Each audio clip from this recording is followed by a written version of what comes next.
प्रभु राम देव भगवान अल्लाह खुदा ईश आदि नाम एक ही शक्ति के हैं। वो कैसा है, कहां है, कैसे मिलता है, किसने देखा है? ये प्रश्नवाचक चिन्ह पूर्ण रूप से हटाने के लिए अवश्य सुनिए जगत गुरु तत्वदर्शी संत रामपाल जी महाराज के अमृत वचन, सर्व पवित्र धर्मों के पवित्र शास्त्रों के आधार पर।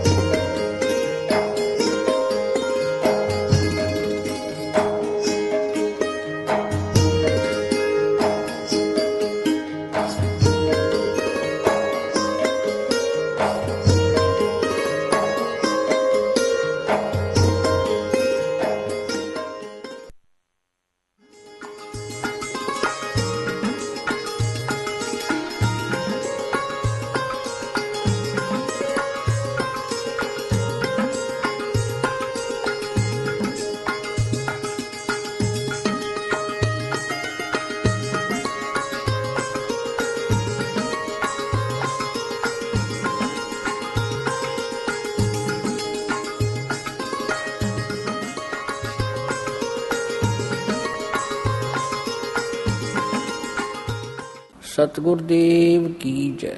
बंदी छोड़ कबीर परमेश्वर जी की जय। बंदी छोड़ गरीबदास जी महाराज जी की जय। स्वामी राम देवानंद जी गुरु महाराज जी की जय हो।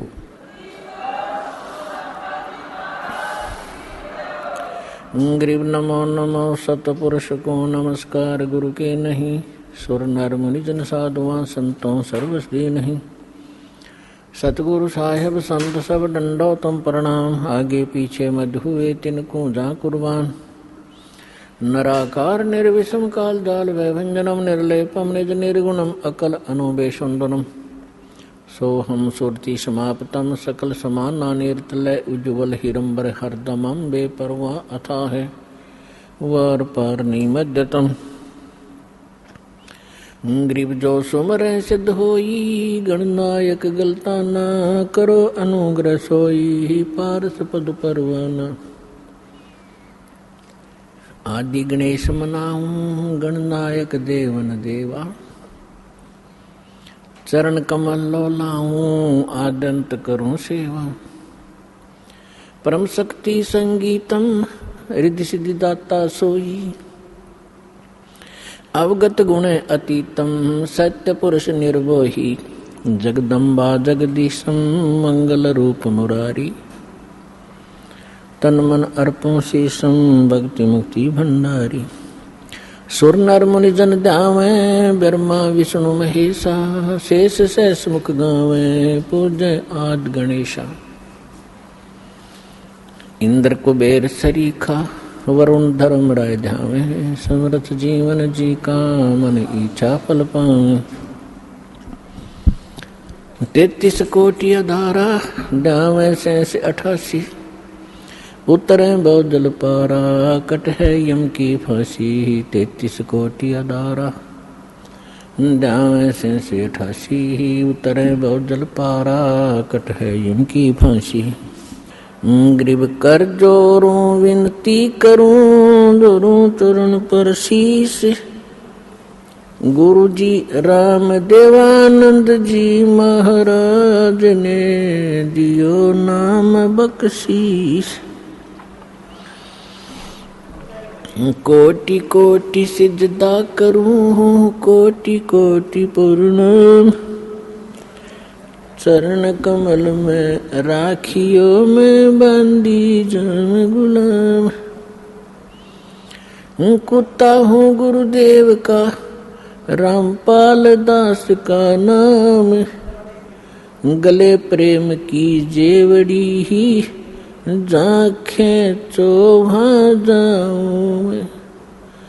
तो करो तो बावड़ू दूर दूर करो तो जाऊं। जो राखो तो ही रहूं। जो देव सुख सतगुरु पूर्ण ब्रह्म है। सतगुरु आप अलेख सतगुरु रमता राम है याम मीन न मेखो। गुरु बिन माला फेरते, गुरु बिन देते दान। गुरु बिन दोनों निष्फल है, चाहे पूछो वेद पुराण। जय इब कै सतगुरु मिले, सब दुख आँखों रोए। चरणों ऊपर शीश धरूं, कहूँ जो कहनी हो। कबीर साईं मिलेंगे, पूछेंगे कुशलोत। आदि अंत की सब कहूँ, अपने दिल की बात। गुरु जी तुम ना भूलियो, चाहे लाख लोग मिल जाएं। हम जैसे तुमको बहुत हैं, तुमसे हमको नहीं। परम पिता परमात्मा पूर्ण ब्रह्म सर्वसृष्टि रचनहार कबीर देव कबीर साहेब कबीर परमेश्वर जी की असीम रजा से आप सभी पुण्यात्माएं परमात्मा की महिमा श्रवण करने के लिए उपस्थित हुए। जिस प्राणी के युगों युगों के शुभ संस्कार एकत्रित हो जाते हैं, उनको मानव शरीर प्राप्त होता है। उससे भी शुभ संस्कारी वो हंस आत्माएं हैं जिनको सतगुरु मिलते हैं, सत्संग श्रवण करने का अवसर प्राप्त होता है।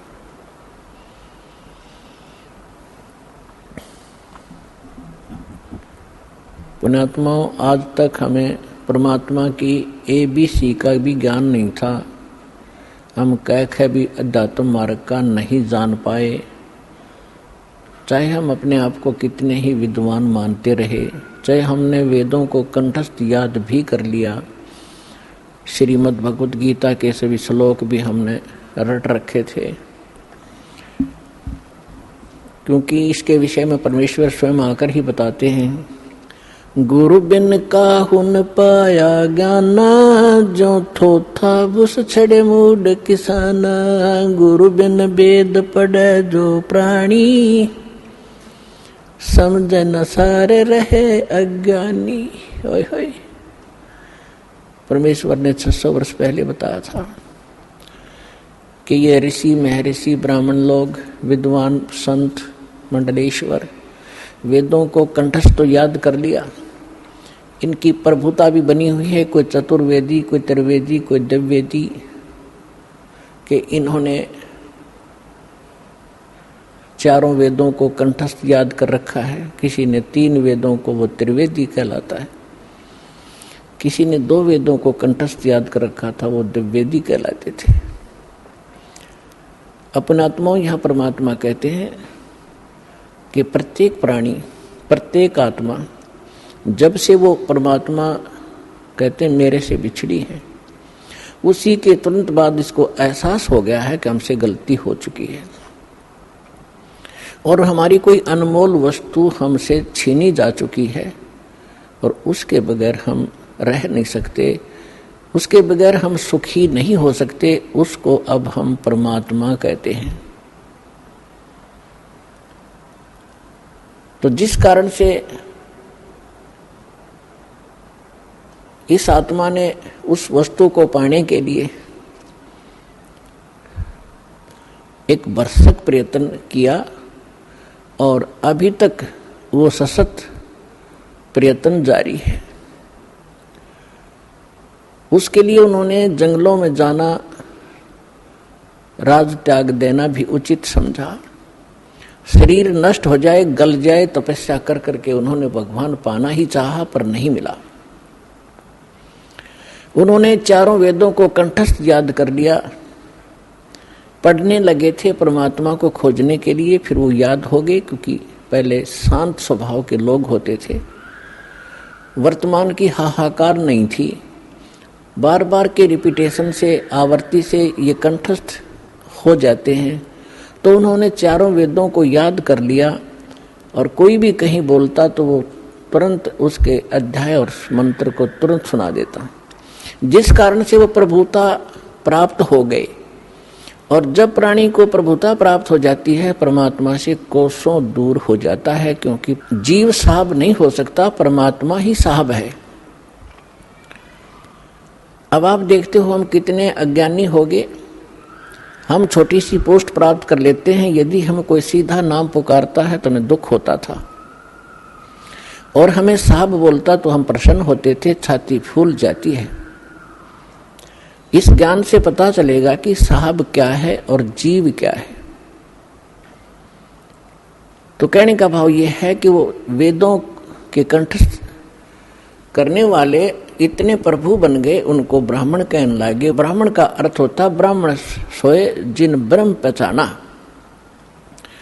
ब्राह्मण सोए जो ब्रह्म पहचाने, ब्रह्म माने भगवान, परमात्मा को पहचाने अपने आत्माओं। यहाँ क्योंकि ये दातम मार्ग है, पहली कक्षा के बालक भी आते हैं, तो ब्रह्म का अर्थ ये ना समझ लेना कि निरंजन ज्योति काल है, नहीं। ब्रह्म का अर्थ वैसे प्रभु होता है, भगवान होता है, राम कहो, साब कहो, ब्रह्म कहो। लेकिन जैसे हम पूर्ण परमात्मा कहते हैं, पूर्ण ब्रह्म कहते हैं, इसका मतलब कोई इनकम्प्लीट ब्रह्म भी है। लेकिन ब्रह्म शब्द पर्याप्त है परमात्मा के लिए। लेकिन यहां ये नकली प्रभु घने हो गए, तो इसलिए प्रभु की पहचान जिसने कर ली, ब्रह्म की पहचान जिसने कर ली, वो ब्राह्मण कहलाता है। दास अपने प्रवचनों में बहुत बार पंडितों ब्राह्मणों के विषय में उनकी मूर्खता अज्ञानता सुनाता है।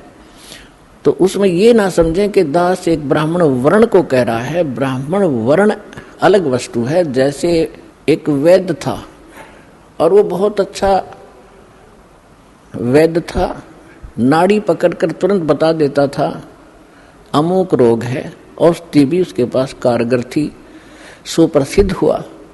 उसकी एक दो पीढ़ी उसके द्वारा बताई औषधि और उस विधि से वो उपचार करते रहे, वो भी वैद्य कहलाए।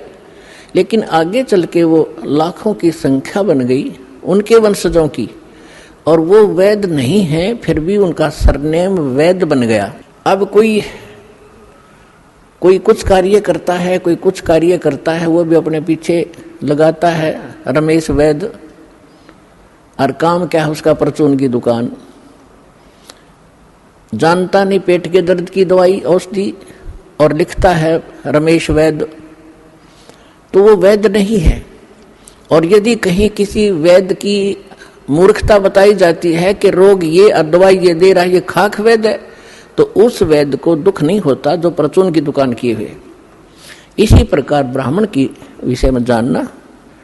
मेरे पूज्य गुरुदेव जी ब्राह्मण वर्ण में जन्मे थे, लेकिन वो अपने आप को ब्राह्मण नहीं कहते थे, पंडित नहीं कहते थे। पंडित ब्राह्मण की दूसरा पर्यायवाची पंडित भी कहलाता है। पंडित का भी यही अर्थ होता है।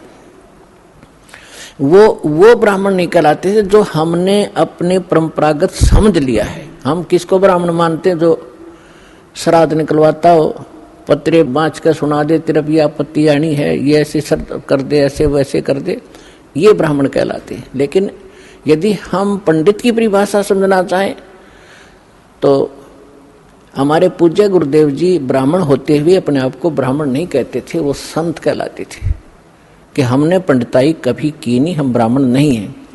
और मेरे दादा गुरु जी छावला गांव दिल्ली के अंदर, दिल्ली स्टेट में एक छावला गांव है नजफगढ़ के पास, वहाँ के वो जाट थे। और बचपन से ही वे हमारे जो चौथे दादा गुरुजी थे उनके संपर्क में आ गए। उन्होंने उसको काशी विद्यापीठ में पढ़ाया, अपने पास ही रखा, तो वो 4 विषय के आचार्य बन गए उस विद्या को पढ़कर। लेकिन उन्होंने पंडिताई की नहीं, फिर भी वो पंडित चिदानंद नाम से जाने जाते थे।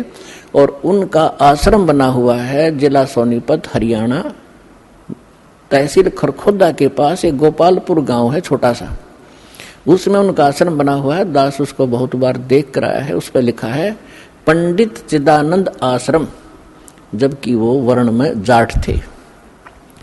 तो हमने सबसे पहले ये देखना है कि इन चीजों का हमने इनसे ऊपर उठना है, जातिवाद से। हमारे क्या जाति है? जीव हमारी जाति है और मानव धर्म हमारा हिंदू मुस्लिम सिख ईसाई, कोई धर्म नहीं है न्यारा। जब हम परमात्मा के इस अध्यात्म ज्ञान से परिचित होंगे, फिर हमने कोई भी दूसरा सा नहीं दिखेगा, ना कोई मुसलमान दिखाई देगा, ना कोई ईसाई दिखेगा, ना हमें कोई हिंदू दिखेगा, ना कोई सिख दिखाई देगा। हम एक पिता की संतान हैं, हम परमात्मा के लिए ही विभाजित हुए हैं, परमात्मा के लिए अब हम एक होंगे, क्योंकि हमें ज्ञान हो जाएगा। हम रूढ़िवादी नहीं रह सकते, क्योंकि परमात्मा ने शिक्षा इसीलिए आपको दी है। अब हम अपने प्रसंग पर आते हैं। गुरु बिन काहू न पाया ज्ञान, जो थोथा भूस छड़े मोहड किसाना। गुरु बिन वेद पढ़े जो प्राणी, समझन सार रहे अज्ञानी। अब तो कहते हैं प्रत्यक्ष को प्रमाण की आवश्यकता नहीं पड़ती, क्योंकि दास ने परमेश्वर कबीर जी के द्वारा दी गई उस बुद्धि से, दास एक जीव बुद्धि है, और जब परमात्मा रजा बख्शते हैं, यही जीव परमात्मा वाले ही ज्ञान को आगे चला सकता है, सुना सकता है और उसको समझ सकता है। तो उस परमात्मा की कृपा से आपके समक्ष ये तो हो ही चुका है कि यथार्थ ज्ञान क्या है, अध्यात्म मार्ग कैसा है, और ये भी आप खूब समझते हैं कि आज तक हमारे सदग्रंथों को हमारे ही ऋषि महर्षि गुरु ब्राह्मण आचार्य शंकराचार्य इस सिलेबस से परिचित नहीं थे, तो खाक टीचर थे वो। जीवन अपना नाश कराया, हमारे पूर्वजों का बट्ठा बैठा दिया, भूत बनवा दिए, फिर उनके श्राद्ध निकलवाने शुरू कर दिए। तो इस तरह की भ्रमणा अज्ञानता से फैलती है। तो आज तक हमारे जितने भी ऋषि महर्षि हुए हैं, इवन ब्रह्मा विष्णु महेश, इनको कोई अध्यात्म ज्ञान नहीं था। पुण्यात्माओं, परमात्मा ने 600 वर्ष पहले कहा था ये ज्ञान, लेकिन उस समय हम शिक्षित नहीं थे। हमारे धर्मगुरु केवल संस्कृत भाषा पढ़ा करते थे और सदग्रंथ भी संस्कृत भाषा में थे, जिस कारण से हम अपने भगवान को न पहचान सके, न अध्यात्म ज्ञान को जान सके। और इन अज्ञानी ऋषि महर्षि आचार्यों शंकराचार्यों ने परमात्मा का विरोध करके जनता को भ्रमित किया कि अशिक्षित जुलाहा धारणक, ये नीच जाति का, ये क्या जाने सदग्रंथों के विषय में, क्योंकि ये संस्कृत नहीं जानता। तो उस समय नकलियों की दाल खूब गल गई, लेकिन मालिक तो मालिक ही होता है, सहनशील भी होता है। वो जो उद्देश्य लेकर चलते हैं वो बीच में भड़बड़ाते नहीं। उसी समय धर्मदास नाम के एक महापुरुष परमात्मा की शरण में आए थे, जो हिंदू धर्म में जन्मे थे, और ये इन्हीं भगवानों की पूजा किया करते थे, जिसके विषय में परमात्मा कबीर जी कहा करते थे, तीन देव की जो करते भक्ति, उनकी कदे ना होवे मुक्ति। 600 वर्ष पहले चौराहे पर खड़ा होकर कहा करते परमात्मा, जहाँ ये ब्राह्मण कथा कर रहे होते थे, तो उस समय परमात्मा के ऊपर बहुत मार पड़ा करती थी, पीटा करते थे, घसीटा करते थे।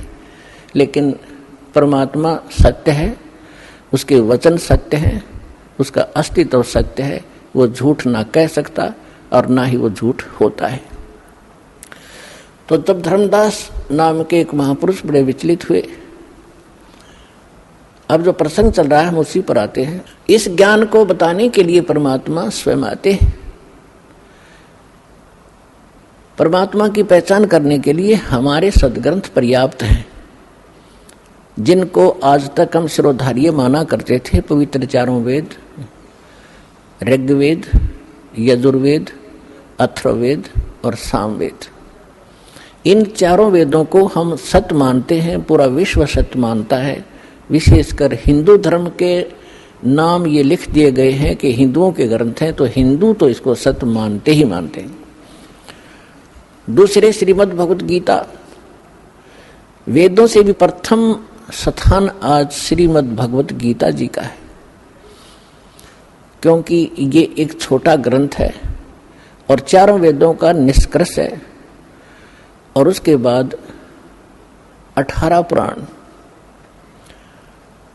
तो हमारे जो धर्मगुरु अब लगभग 2,500-3 हजार वर्ष से जो हमारे धर्मगुरु रहे हैं, उन्होंने केवल पुराणों को ही महत्व दिया और साथ में श्रीमद् भगवत गीता को भी उन्होंने समांतर सम्मान दिया है और इन्हीं के पठन पाठन से मोक्ष बताया है।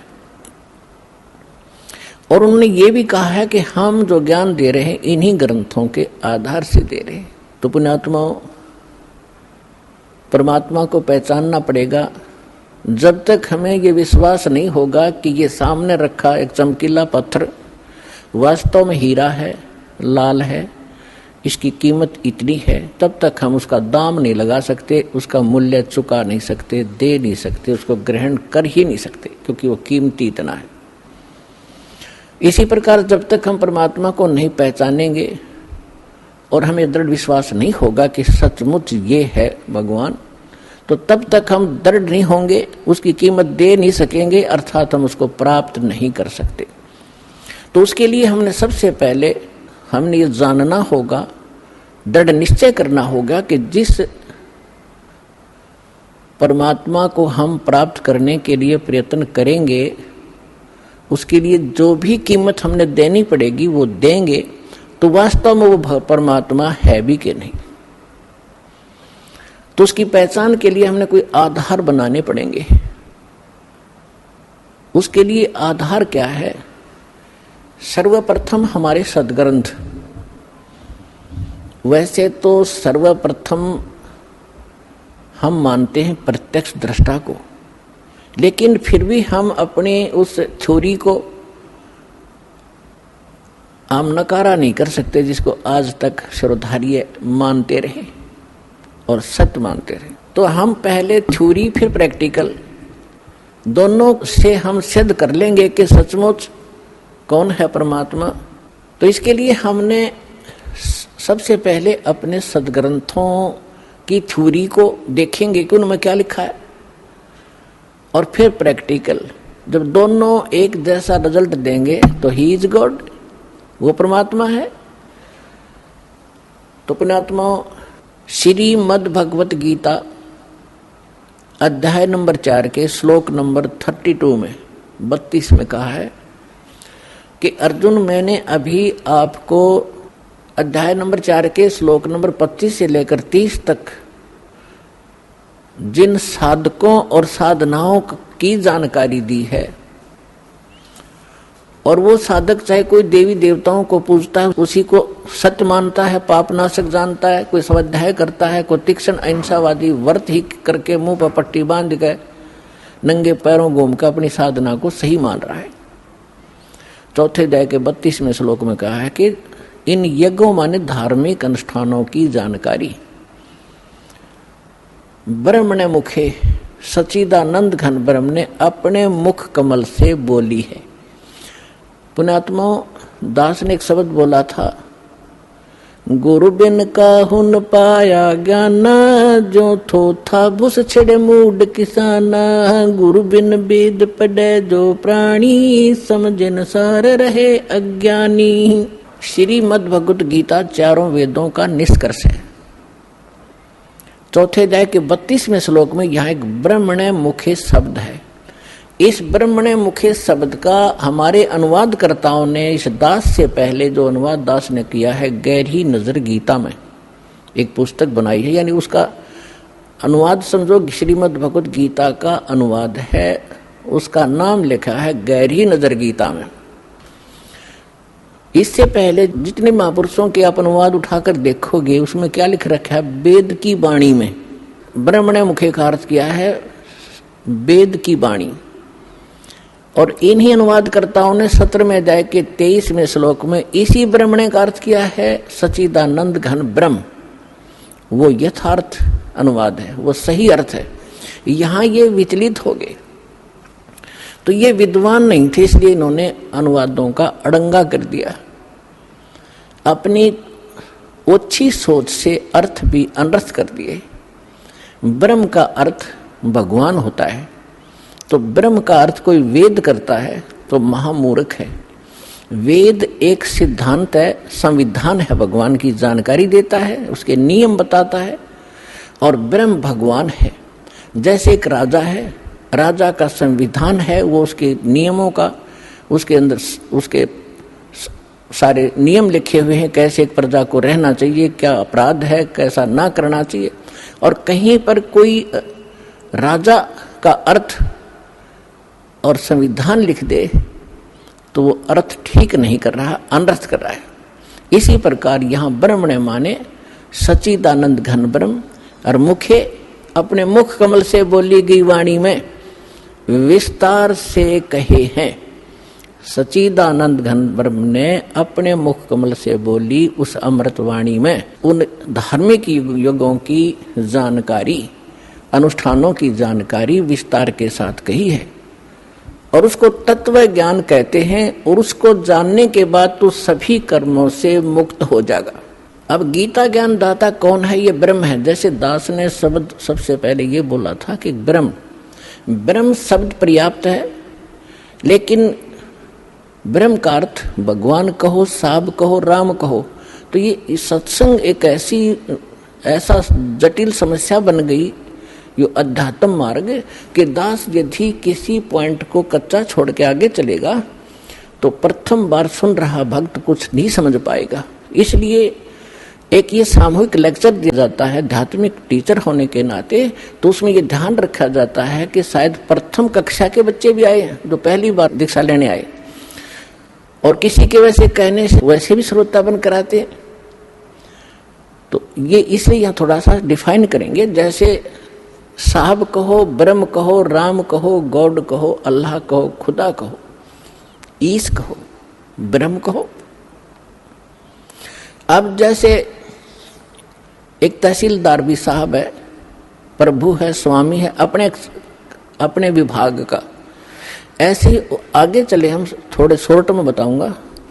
जैसे डिप्टी कमिश्नर भी साहब है, मंत्री भी साहब है, मुख्यमंत्री भी साहब है। आप अंडरस्टूड, आपको खूब समझते हो आप कि ये साहब कितने सतर के हैं।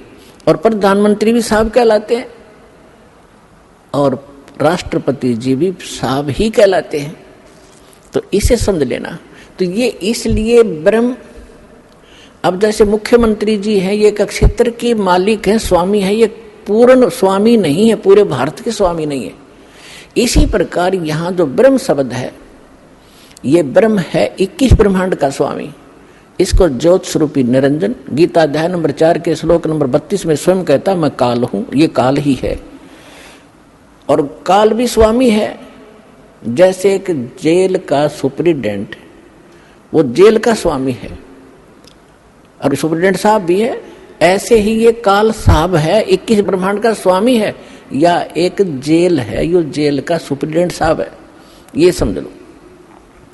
तो ऐसी ऐसी इसने 21 जेल बना रखी है, एक ब्रह्मांड भी ये जेल है। तो ऐसे ये 21 ब्रह्मांड का साहब है, ये ब्रह्म है, लेकिन ये कंप्लीट ब्रह्म नहीं है, ये पूर्ण ब्रह्म नहीं है, इसलिए ब्रह्म शब्द बोला गया। तो यहां प्रत्येक इसके अंग को हमने समझने के लिए ऐसे करना पड़ेगा। तो इस ब्रह्म ने श्रीमद् भगवद गीता का ज्ञान श्री कृष्ण जी में प्रवेश करके, जैसे को प्रेत बोलती है किसी के अंदर, ऐसे बोला। ऐसे ही इस काल ने एक ब्रह्मा कुमारी पंथ चलाया अभी 100 वर्ष पहले लगभग, और उसमें एक प्रेत आता है, वो कहता अहम ब्रह्मास्मि, मैं ब्रह्मा हूं। कभी कहता है अहम शिवोहम, मैं शिव हूं। ये एक प्रेत का चलाया हुआ है, और वो प्रेत कभी ब्रह्मा की पदवी पर था। जैसे कोई गांव का प्रधान सरपंच रिटायर हो जाता है, उसको अगली बार नियुक्त नहीं किया जाता, तो लोग फिर भी उसको सरपंच साहब कहते हैं, प्रधान साहब बोलते हैं, वो राज्य रह रहे। और वो भी कहीं मिलता है, कोई कहता भी कौन है, फलाना सरपंच हूं, और जब वो सरपंच नहीं होता तो ऐसे ही दास ने कबीर परमात्मा से प्राप्त उस ज्ञान को आगे बढ़ाया है as it is, as a tape recorder. दास का इसमें इतना ही योगदान है कि दास को परमात्मा का जो अंतःकरण टेप रिकॉर्डर ठीक कर दिया उस परमेश्वर कबीर जी ने, और उसमें अपना ज्ञान भर दिया।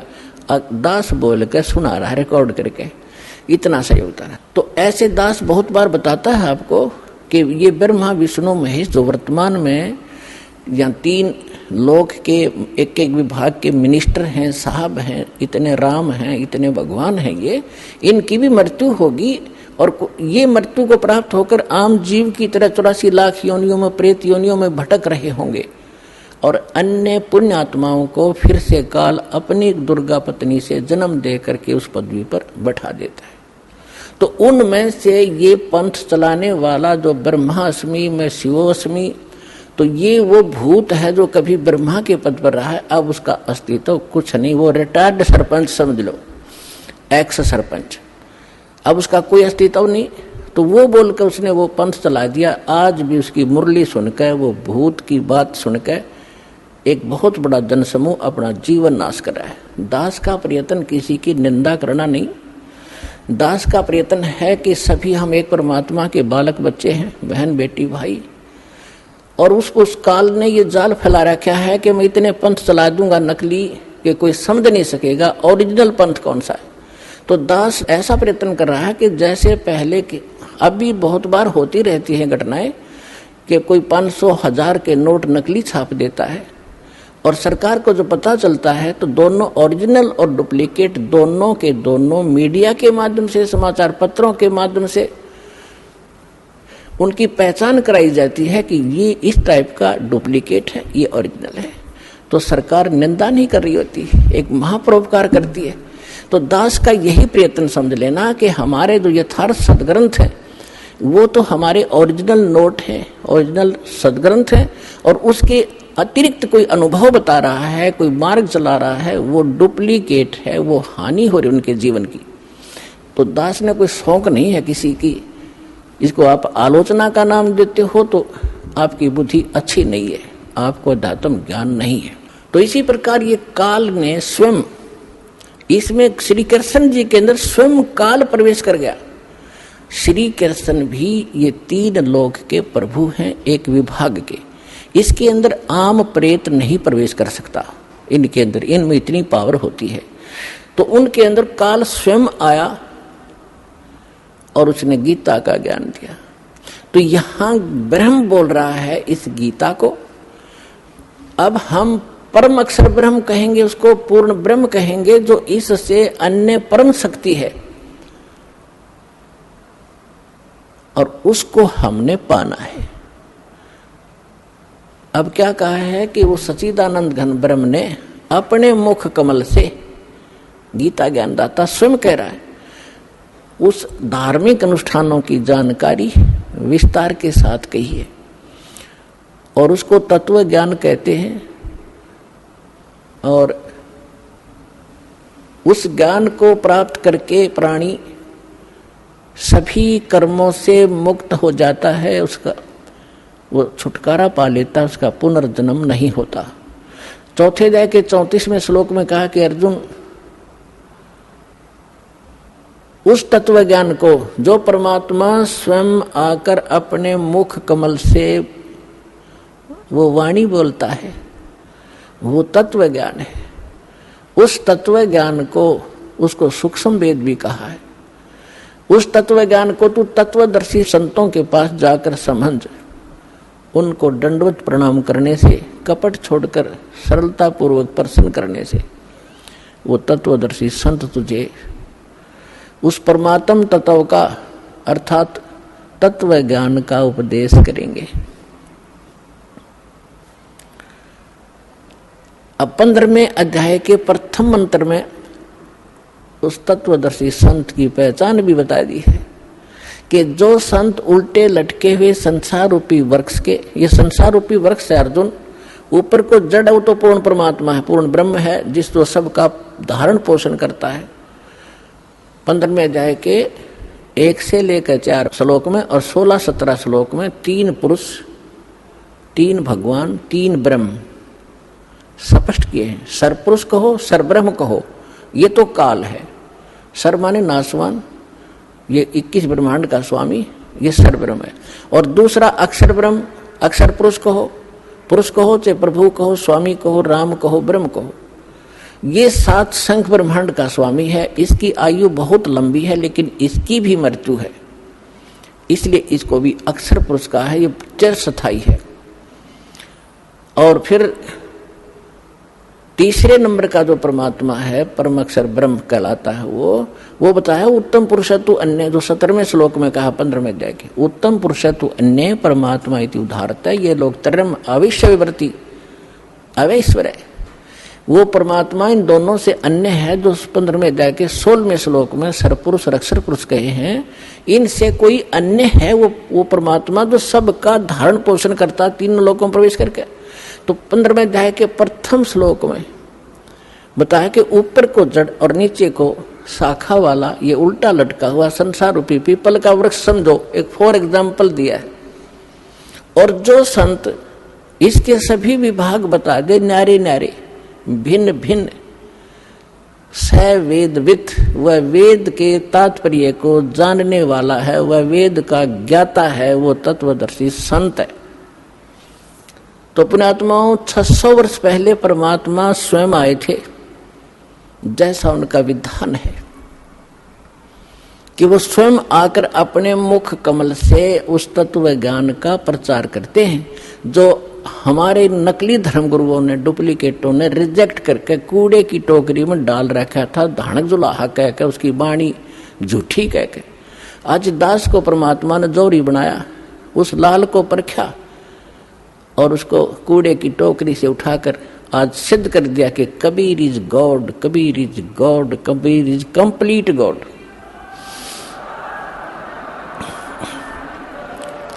और जिसको पाकर उसके बच्चे आज धनी हो रहे हैं, अध्यात्म मार्ग से वो पूर्ण, अध्यात्म धन से वो परिपूर्ण होते जा रहे हैं, जो उनका सुख का मूल है। और शास्त्र विद साधना दुख की मूल होती है, जो आज तक हम सभी करते रहे। अब जो प्रसंग चल रहा है उसी पर आते हैं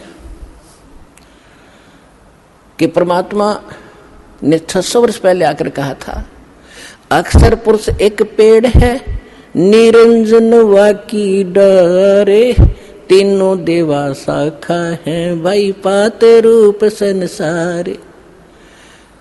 अक्षर पुरुष एक पेड़ है, सरपुरुष वाकी डार, और तीनों देवा उसके आगे शाखा हैं, ये पात रूप संसार। अब आपको बहुत बार उल्टा लटका हुआ संसार रूपी वृक्ष का एक चित्र बनाया है, वो दिखाया है। तो परमात्मा ने मूल को छोड़ दिया, जो जमीन से बाहर दिखाई देता वो सारे पार्ट बता दिए। तना उसको अक्षर पुरुष समझो, उससे तने से मोटी डाहर निकले उसको सरपुरुष, और सरपुरुष के आगे फिर वो 3 शाखाएं हों, रजगुण ब्रह्मा, सतगुण विष्णु, तमगुण शिव जी, ये शाखा समझो, इतना बता दिया। और 5 रूप संसार। फिर इस दास को भेजा ये बताने के लिए कि मूल कौन है। ये जड़ वही है जो सबका धारण पोषण करता है, सबका उत्पन्न करने वाला है, सबका संरक्षक है, जो सर्व सुखदायी है, जो परम अक्षर ब्रह्म, जो अविनाशी परमात्मा है, वो वही है। कौन? अब दास ने बताया कि इसमें परमात्मा को पहचानने में दोनों पहलू काम करेंगे। एक तो हमारी थ्योरी, हमारा जो सिलेबस पाठ्यक्रम, और साथ में प्रैक्टिकल। पाठ्यक्रम बता रहा है और फिर वो प्रैक्टिकल, जिन्होंने प्रैक्टिकल किया, उन महापुरुषों ने जिनको भगवान मिले, सचखंड लेकर गए, सतलोक ले गए, फिर वापस छोड़ा, उनमें से 6-7 शुभ नाम दास का याद है। आदरणीय धर्मदास साहिब जी, गांव बांधवगढ़, मध्य प्रदेश, वर्तमान में छत्तीसगढ़ होगा। और आदरणीय मलुकदास साहिब जी, आदरणीय नानक साहिब जी, जो सिख धर्म के प्रवर्तक माने जाते हैं, आदरणीय दादू साहिब जी, आदरणीय गरीबदास साहिब जी, गांव छुरानी, जिला झज्जर, हरियाणा वाले, आदरणीय गीसा दास साहिब जी, गांव खेखड़ा, जिला बागपुर, उत्तर प्रदेश वाले, आदरणीय स्वामी रामानंद जी काशी वाले। तो इन महापुरुषों में से आदरणीय गरीबदास साहिब जी के विषय में दास बताना चाहेगा। उन्होंने कहा कि हम सुल्तानी नानक तारे दादू को उपदेश दिया, जात जुलाहा भेद न पाया वो काशी माहे कबीर हुआ। अनंत कोट ब्रह्मांड का एक रति नहीं भारे, सतगुरु पुरुष कबीर हैं ये कुल के सिरजनहारे। तो वो जड़ है उस संसार रूपी वृक्ष के, वो कबीर है। कबीर परमात्मा कौन? उसको परम अक्षर पर कहो, उसको सत्य पुरुष कहो, अमर पुरुष कहो, उसे परम पुरुष कहो, उसे परम अक्षर ब्रह्म कहो, उसे परम अक्षर पुरुष कहो। ये उनके उपमात्मक नाम है। वास्तविक नाम उस परमात्मा का कबीर देव है।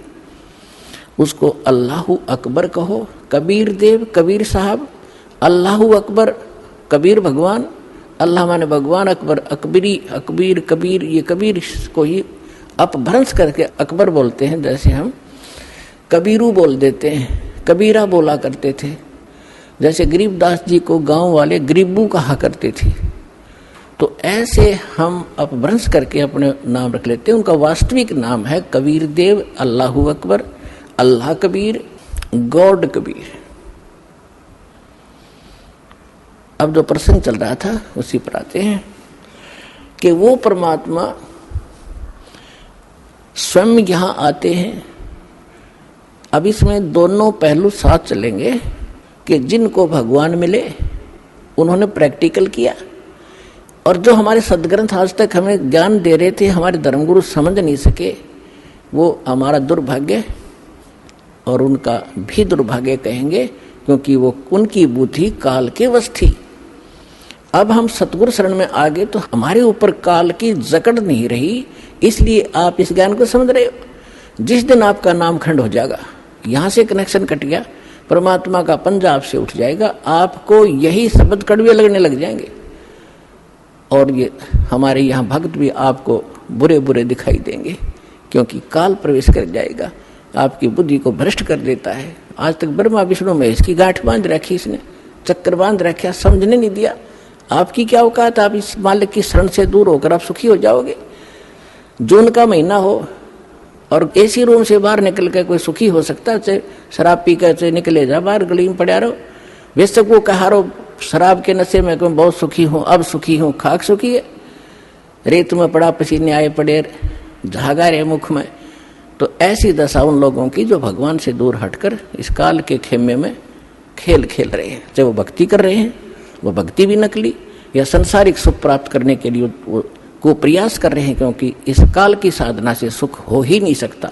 सुख होगा तो इस परमात्मा की ही रजा से, साधना से होगा। आदरणीय गरीबदास साहिब जी ने प्रैक्टिकल बताया कि अजब नगर में ले गए हमको सतगुरु आने, अजब नगर में ले गए हमको परमेश्वर आने। आन माने आके, अजब नगर में ऐसे अजब कमाल के लोक में लेके गए भगवान मुझे खुद आकर के, और जल के बिंब अगाध गति हम सूते चादर ताड़े। अजब नगर में ले गए हमको सतगुरु आण, यानी वो सतगुरु भी हैं, वो भगवान भी हैं। जो सतगुरु होता है, सच्चा ज्ञान जो देता है भगवान ही देता है, भगवान ही सच्चा ज्ञान दे सकता है। तो उनको सीधे भगवान मिले थे, सतगुरु कहो चाहे परमेश्वर कहो। अजब नगर में ले गए हमको परमेश्वर आने, आन माने आके, ये हमारी देसी भाषा हरियाणा की लैंग्वेज में देखा ग्रंथ है। और जल के बिंब अगाध गति वहां सूते चादर तान, चादर तान के सोना, यानी कति निश्चिंत हो जाना, बेफिक्र होकर सोना। एक मुहारा है यहाँ देसी कि अच्छा चादर तान के सोए है, सारे काम कर लिए। तो इस तरह कहते हम तो निश्चिंत हो गए कि साधना हमारी सत भगवान मिल गए, आंखों सतलोक देख लिया, सत साधना करते रहेंगे, गलती हम करें नहीं, हम निश्चिंत हो गए। हमारे अंदर कोई अब शंका नहीं रही कौन भगवान है। और क्या उसको प्राप्त करने का मेथड है, वो सब कंप्लीट प्राप्त हो गया, आंखों देखा। तो दास आपको इतना दृढ़ करना चाहता है। देखो, माता पिता अपनी बिटिया का विवाह करते हैं तो वो जाकर लड़के वाले का घर भी देखते हैं, उसकी प्रॉपर्टी से भी परिचित होते हैं, अन्य थर्ड पर्सन से भी पूछते हैं, फिर वो आकर घर बताते हैं कि हम जो लड़का देख कर आए हैं उसके ये बिजनेस है, उसके ये व्यापार है, इतनी उसको प्रॉपर्टी है। तो लड़की को कोई डाउट नहीं होता क्योंकि पिता बता रहा है। थर्ड पर्सन कहे तो शायद शंका हो जाए। तो इसी प्रकार उस परम पिता ने आके आपको ज्ञान दिया है कि जहाँ तुम जाओगे वहाँ क्या क्या सुख सुविधाएं हैं, तो आपको डाउट नहीं रहना चाहिए। और फिर साथ के साथ अपने गवाह भी तैयार कर रखे। अब लड़की यूं कहे मैं जाकर देख के आऊंगी तो वह भी एक बात है, देखा पिताजी झूठ नहीं बोल रहे। तो इसी प्रकार आप जी ने एक नेक भक्त का भी आचरण एक दिखाना है कि जो दास बोल रहा है वो किसी डूम भाट के गीत नहीं है, गॉड गिवन स्पिरिचुअल नॉलेज है, एच इट इज, जो भगवान ने बताया। और जिन महापुरुषों को भगवान मिले उन्हें जो का तो सेकंड किया, हमारे सदग्रंथ बता रहे। अब आपको श्रीमद् भगवद गीता से परिचित कराया, और विशेषकर हिंदू समाज तो जो भगवान की तरफ में पहले से ही लगे हैं, तो उन्होंने तो गीता का पाठ रोज कर ही रखा तकरीबन। दास एक बार 2003 के अंदर उदयपुर के अंदर सत्संग कर रहे थे, थोड़ी सी संगत होती थी, और हमारे पास एक प्रोजेक्टर सिस्टम हमने किया था, और टीवी पर दास दिखा रहा था, बता रहा था। एक बहन सुन रही थी, उसमें प्रोजेक्टर सिस्टम नहीं था, केवल टीवी ही पर हम दिखा रहे थे। टीवी पर थोड़ी बहुत दूर दिखा करते, थोड़े आदमी बैठा करते। उसके तुरंत बाद हमने प्रोजेक्टर ले लिया था भक्तों ने। तो सत्संग कर रहा था, उसमें बताया सारा कुछ, गीता को दिखाया। फिर मैं नीचे आकर एक चारपाई डली थी, उस पर बैठ गया। 10-20 भगत, कुछ शंका समाधान वाले, कुछ दीक्षा के इच्छुक आकर बैठ गए। तो एक बहन कहने लगी, जी मैं तो व्रत करती हूँ, शुक्रवार का मैं छोड़ूंगी नहीं। मैंने कहा, बहन आप गीता को मानते हो? कहा, गीता डेली पढ़ती हूँ। मैंने कहा, 6 अध्याय के 16वें श्लोक में गीता जी में लिखा है कि अर्जुन, ना तो ये साधना, ये योग अधिक खाने वाले की सफल हो सकती, और ना बिल्कुल न खाने वाले की, बिल्कुल ना खाना, व्रत रखना। और ना ज्यादा जागने वाले की, लोग दिखावा नहीं होगा, मैं 2 बजे उठ लेता हूँ, प्रसाद ना करता हूँ और सोता ही नहीं रात ने, नहीं। नाम उठत ना हम बैठत, नाम सोवत जागवे, नाम खाते नाम पीते, नाम सेती लागवे। ठीक है, जो वृद्ध हैं जिनको काम नहीं, किसी टाइम उठो बैठो करो सेवा साधना, लेकिन सारे दिन मेहनत करने वाला आदमी कैसे उठ लेगा? 2 बजे 10 बजे सोया हुआ, या 11 बजे सोने पाओ आजकल। तो कहने का भाव यह है कि ना घना जागने वाले का, और ना घना ज्यादा सोने वाला भी मूर्ख है। संध्या पढ़कर सोया उठ 9 बजे, वो क्या भक्ति करेगा? तो कहते सब संयम रखो, सबके अंदर संयम, हर तरह का संयम रखकर साधना करने से होता है। तो मैंने इतना ही कहा था कि गीता अध्याय नंबर 6 के श्लोक 16 में न बोले जी बिल्कुल सही है, और मैं रोज पढ़ती थी। आज बुद्धि खुली है मेरी। माँ बेटी, आज तक तुम्हारी बुद्धि काल ने जकड़ रखी थी, रोज पढ़ा करते।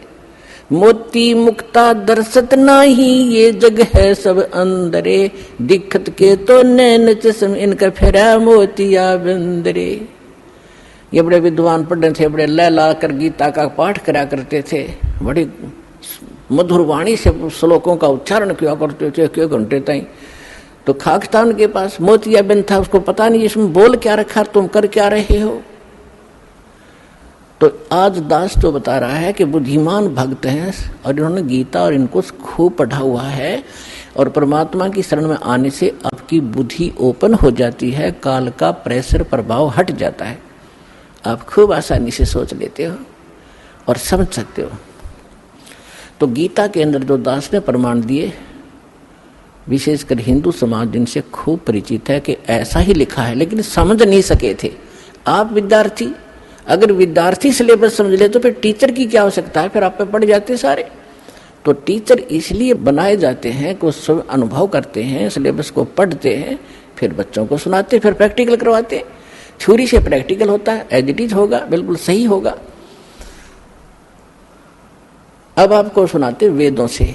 वैसे वेद चारों वेदों का सारांश श्रीमद् भगवद गीता है, लेकिन इस मन के अंदर ज्यादा ही अड़ंगा भर दिया इन अज्ञानियों ने, तो वेद भी पैरेलल साथ लेने पड़ेंगे हमें। परमात्मा की पहचान क्या है, वो क्या करता है। अब जैसा भी आपने पाठ प्रकाश के समय सुना कि सतलोक से चलकर आए, वो परमात्मा सतलोक से चलकर आए कबीर जी। और गरीबदास जी भी कहते हैं कि अलल पंख अनुराग है सुन मंडल रह थीर, दास गरीब उधारिया में सतगुरु मिले कबीर। और अजब नगर में ले गए हमको सतगुरु आने। धर्मदास जी कहते हैं सतलोक से चलकर आए काटन यम की जंजीर। मुल्कदास जी भी कहते हैं कि अमरलोक से चलकर आए काटन यम की जंजीर। तो इसी प्रकार सभी महापुरुषों ने जिनको परमात्मा मिले हैं, रामानंद जी ने कहा कि दो ठोर है एक तू, भया एक से दो। और गरीबदास हम कारणे तुम आए हो मगजो, वहां से चलकर आए हो। मगजो माने यो सफर तय करके आए हो, इतना लंबा हमारे लिए आए हो। अब वेद क्या बताते हैं। ऋग्वेद मंडल नंबर 9 सूक्त 86 के मंत्र 26 और 27 में, ऋग्वेद मंडल नंबर 9 सूक्त 82 मंत्र 1, 2, 3 में, ऋग्वेद मंडल नंबर 9 सूक्त 54 के मंत्र 3 में, ऋग्वेद मंडल नंबर 9 सूक्त 94 के मंत्र 1 में, ऋग्वेद मंडल नंबर 9 सूक्त 95 मंत्र 2 में, ऋग्वेद मंडल नंबर 9 सूक्त 96 यानी 96 के मंत्र 16 से लेकर 20 में, फिर ऋग्वेद मंडल नंबर 9 और सूक्त 1 के मंत्र 8 और 9 में। और भी अनेक स्थानों पर बहुत सारे ढेर सारे प्रमाण हैं, लेकिन ये हमें पर्याप्त हैं इतने मंत्र परमात्मा को पहचानने के लिए। इनमें यही प्रमाण दिया है कि वो परमात्मा मनुष्य सदृश है और ऊपर धूलोक के तीसरे पृष्ठ पे, यानी ऊपर 4 लोक हैं, एक सत्यलोक, फिर अलखलोक, उससे ऊपर अगमलोक, फिर अकह, उसको अनामी लोक भी कहते हैं। तो प्रत्येक लोक को 3 विभागों में बांटा हुआ है। जैसे अपनी दिल्ली राजधानी है, एक तो बाह्य क्षेत्र है जो ग्रामीण क्षेत्र होता है, और एक बाजार क्षेत्र है, बाजार जहाँ दुकान दुकानें हैं, बाजार है, और तीसरा वो स्थान है जहाँ हमारी पार्लियामेंट हाउस है। तो ऐसे बताया है कि वो धूलोक, धू माने उस तेजो में पृथ्वी सतलोक में वो परमात्मा राजा के समान सिंहासन पर विराजमान है, सिर पे मुकुट है, देखने में वो राजा जैसा लगता है और वहां रहता है। ऐसा ही परमेश्वर ने खुद बताया है, ऐसा ही महापुरुषों ने जिनको भगवान मिले उन्होंने बताया है कि उस परमात्मा के एक रूम में बाल कहो, बाल का छिद्र कहो जो रोमकूप कहलाता है, करोड़ सूर्य मिला दे, करोड़ चंद्रमा, इतनी रोशनी उस मालिक की, वो भी फीकी पड़ जाए। और जब वो परमात्मा यहाँ आता है अपने रूप को सरल करके आता है। गरीबदास जी कहते हैं तेज पुंज अन्य दे धर के, हल्की तेज पुंज तन दे धर के, इस विध हमको भेंट ही, इसलिए इस तरह हमें आकर मिलते हो परमात्मा। ये वेद कह रहे कि वो परमात्मा अपने रूप को सरल करके अच्छी आत्माओं को मिलते हैं, नेक आत्माओं को जो दृढ़ भक्त होते हैं, जो उसके वचन का पालन करते हैं, अटल खड़े हो जाते हैं उसके वचन पर, उनको मिलते हैं। उनको किस उद्देश्य से मिलते हैं? ज्ञान देने के लिए। और फिर वो परमात्मा एक कवि जैसा आचरण करते हैं, कवियों की तरह, कविताओं के माध्यम से, लोकोक्तियों के माध्यम से, दोहा दोहावलियों के माध्यम से अपने तत्व ज्ञान का प्रचार बोल बोल के अपनी अमृतवाणी में वो करते हैं, सुनाते हैं। उसको लिपिबद्ध कर लिया जाता है, वो सच्चिदानंद घन ब्रह्म की वाणी कहलाती है।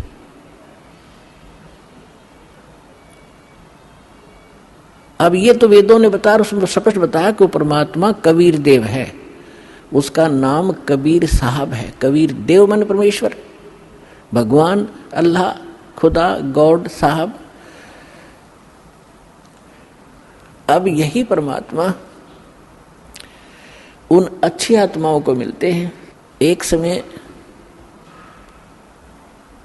एक धर्मदास नाम के बहुत बड़े धनी व्यक्ति हिंदू धर्म में जन्मे थे और बहुत ही परमात्मा की तरफ थी उनके अंदर। पुण्यात्मा पिछले संस्कार का जो प्राणी होता है वही भगवान के लिए तरफ रहे होते हैं। वो पिछले बहुत अच्छे संस्कारी होते हैं, पिछले पुण्य उनके अंदर प्रेरणा करते रहते हैं, उनको टिकने नहीं देते हैं कि कोई भगवान ढूंढे कहीं, चाहे वो भले ही कोई ना कोई साधना की उसने सहारा ले ही रखा होता है, वो टिक ही नहीं सकता। चाहे वो हनुमान पूजा, चाहे गणेश जी की पूजा करे, और चाहे वो कितना मंदिर मस्जिद गुरुद्वारों में जाता हो, या कोई गीता वेद का कोई पाठ श्लोक करता हो, वो टिक नहीं सकता। चाहे कोई व्रत रख रहा है या चाहे कोई तपस्या कर रहा है, वो डले ढोता ही रहता है, उसके बस की बात नहीं। तो इसी प्रकार जिस वर्ण में जन्म हुआ, उन परंपरागत साधनाओं की करते करते भी उसके अतिरिक्त यदि कोई और मार्गदर्शन करने वाला मिल जाता है तो वो भी स्वीकार करता है और उसको प्रारंभ कर देता। धर्मदास जी गांव बांधवगढ़ मध्य प्रदेश के रहने वाले थे और इतने रिच मैन थे वो, इतने धनी व्यक्ति थे। कहते हैं जब कभी उस अक्षेत्र के राजा के ऊपर प्राकृतिक आपदाएं आ जाती थी, जैसे फ्लड आ जाना या सूखा गिर जाना, महामारी के कारण लोगों की हत्या हो जाना, तो वो धर्मदास जी के पिता और दादा से वित्तीय सहायता प्राप्त किया करते थे राजा लोग। ये बताना दास का इसलिए अनिवार्य है कि इतना धनी होते हुए और जो व्यक्ति भगवान की तरफ में, तो धन्य है उसके माता पिता दिल से जन्म हुआ। अब वर्तमान में हम क्या देख रहे हैं, छोटी सी कोई पोस्ट मिल गई और कहीं कोई सरकारी उपाधि उसको प्राप्त पद मिल गया, खुद साहब बन बैठा। अकल मारी गई इस जीव की, काल ने इसकी रोल मार रखी है और कल को मृत्यु होकर परसों गधा बन जाएगा। वो साहब के ऊपर फिर कौवे खा रहे होंगे, इसकी चोंच कमर को खोद रहे होंगे। तो हमने अपनी औकात को, अपने अस्तित्व को पहचानना पड़ेगा, या काल हमारा एक हवा भर देता है, गुब्बारे में हवा भर दी, छोड़ दिया, घूमेगा धक्के खाता, जब वो फटेगा उसका अस्तित्व पता नहीं कहाँ गिरेगा, जा कितने गंदे नाले में पड़ेगा या कितने समुद्र में पड़ेगा। तो इसलिए हमने इस हवा को नहीं भरना है, अपना ठीक ठिकाना, जो मालिक का आदेश उसके अनुसार हमने चलना होगा, तभी हम सफल होंगे। तो धर्मदास जी को इतनी तरफ थी, उन्होंने ये भी सुना हुआ होता है कि गुरु बिन मोक्ष नहीं होता, इसलिए उन्होंने एक रूपदास नाम के वैष्णव परंपरा के संत को गुरु धारण भी कर रखा था। अब गुरु जी की फिर गुरु बना है तो आज्ञा का पालन भी शिरोधार्य होता है, वो संत भक्त किया ही करते हैं। अब उसी गुरुदेव जी के द्वारा बताए गए निर्देशानुसार वो प्रतिदिन श्रीमद् भगवद गीता का पाठ भी किया करते थे, एकादशी का व्रत भी किया करते थे, जन्माष्टमी का व्रत भी करते थे, और श्री कृष्ण हरे राम राम राम हरे हरे राधे राधे कृष्ण कृष्ण, ओम नमः भगवते वासुदेवाय, ओम नमः शिवाय, इस तरह के जो भी मंत्र वो जानते हैं हमारे जो हिंदू धर्म के ये डुप्लीकेट गुरु, तो वो सारी बता रखी थी साधनाएं, वो कर रहा था। और उसके साथ साथ भगवान श्री कृष्ण यानी विष्णु जी की मूर्ति, जिसको शालग्राम कहते हैं, उसकी भी पूजा अर्चना प्रतिदिन करना, जिसको कर्मकांड कहा जाता, कर्मकांड का एक हिस्सा है, वो भी किया करते थे। और गीता जी का नित्य पाठ भी करते थे। सभी तीर्थों का भ्रमण करने से भी मोक्ष उसको बता रखा था। अब बच्चा क्या होता है, अध्यापक ने जो सिलेबस बता दिया वो तो फाइनल समझता है। जो कहा ठीक है जी। इतना बड़ा सेठ मन में आई कि तीर्थों का भ्रमण किया जाए,